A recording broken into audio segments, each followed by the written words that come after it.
Hello and welcome to our channel.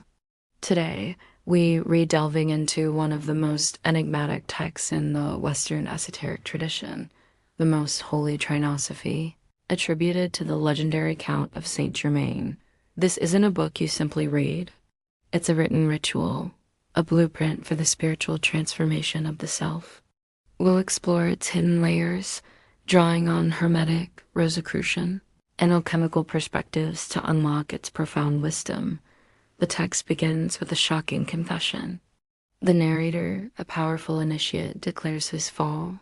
Two equally dangerous pitfalls will constantly lie in your path: the abuse of power and indiscretion. His fall isn't a moral failure, but an initiatory one. He spoke when he should have been silent, and his spiritual world vanished. This prologue hammers home a core esoteric law.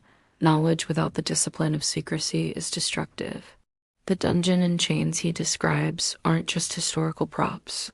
They symbolize being violently thrown back into the material world after breaking a spiritual trust.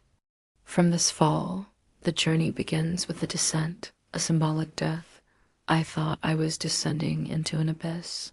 I was in a vast underground chamber, alone, far removed from the whole world. This is the alchemical nigredo, the blackening, where the old self is dissolved. The underground chamber is the athanor, the alchemist's furnace, which is here the inner laboratory of the soul. The solitude, the darkness, it's the confrontation of consciousness with its own depths, a necessary first step toward rebirth. The initiate then finds himself in a hall with 4 doors, black to the north, red to the south, blue to the east, and white to the west. This is an initiatory map, a mandala. The doors represent the 4 elements and the 4 stages of the great work. Black is earth, the dissolution of nigredo. White is water, a purification of albedo. Blue is air, the spiritual ascent of sublimation. And red is fire, the final perfection of rubedo. A crystal star, symbolizing the unified consciousness or quintessence, detaches itself and guides him through the white door. The path doesn't begin with power, but with purification. Next comes the trial by water. A crowned figure on a boat offers help, a clear temptation of worldly power. But the text warns, it is good to hope in the Lord rather than trust in princes.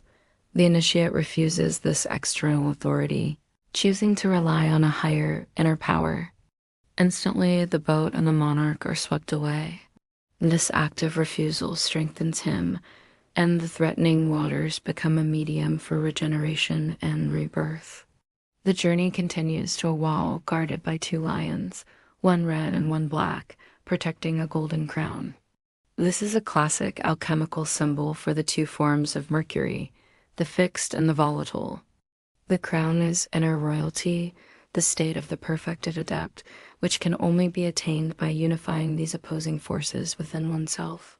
It teaches that mastery comes not from choosing one side, but from reconciling the duality that exists within us all. Then, a confrontation with a great serpent in a lake of fire.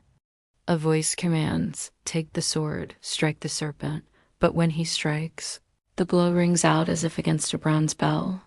The serpent, representing our raw life force, our primal energy, what some might call kundalini, cannot be destroyed by brute force.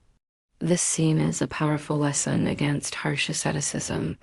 This energy isn't an enemy to be slain. It's a power to be understood, refined, and transmuted. After these trials, the initiate loses consciousness and experiences a cosmic ascent. I saw globes rolling around me. The genie touched my eyes. This isn't a simple fainting spell. It marks the death of ordinary discursive thinking and the birth of a higher intuitive vision. It is the entry into Gnosis, a direct super-rational knowing that transcends the limits of the everyday mind. This leads him to the heart of the revelation, the Trinosophy itself, symbolized by 3 objects, an altar, a bird, and a torch. The voice explains, the altar, the bird, and the torch are the symbol of everything. This is an operative triad. The altar is the body, the physical vessel where the work takes place. The bird is the soul, the volatile principle, our breath and life. The torch is the spirit, the illuminating fire of consciousness. The ultimate goal is not just to understand these symbols, but to become them, to achieve adeptship by unifying matter, soul, and spirit. Now, let's connect these symbols to an even older tradition, ancient Egypt. The structure of the Most Holy Trinosophy mirrors the Osirian initiation rites with striking accuracy. The underground descent is a journey into the Duat, the Egyptian underworld, which was not a hell but a place of transformation. The colored gates are reminiscent of the guarded gates of the afterlife in Egyptian texts. The indestructible serpent reflects the eternal struggle between cosmic order, Amat, and the chaos serpent, Apophis, who is contained but never destroyed. The phase of putrefaction mirrors the dismemberment of Osiris, a necessary stage before his magical resurrection. The Trinosophy appears to be a westernized, alchemical retelling of this ancient Osirian path to rebirth. So, what is the ultimate message of the Most Holy Trinosophy? It's not a manual of secrets to be hoarded. It's a living rite designed to awaken a deep, universal memory within the reader. It teaches that knowledge without ethics is self-destructive. It shows that we cannot fight our inner fire, we must learn to work with it.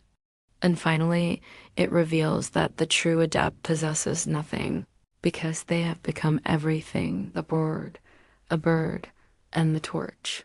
The text reveals nothing to the seeker of secrets, but it offers everything to the one who is willing to undergo a profound transformation.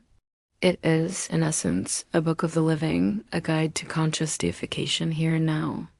Thank you for joining us on this esoteric journey. If you found this exploration enlightening, please like, share, and subscribe for more deep dives into the world's hidden wisdom. See you next time.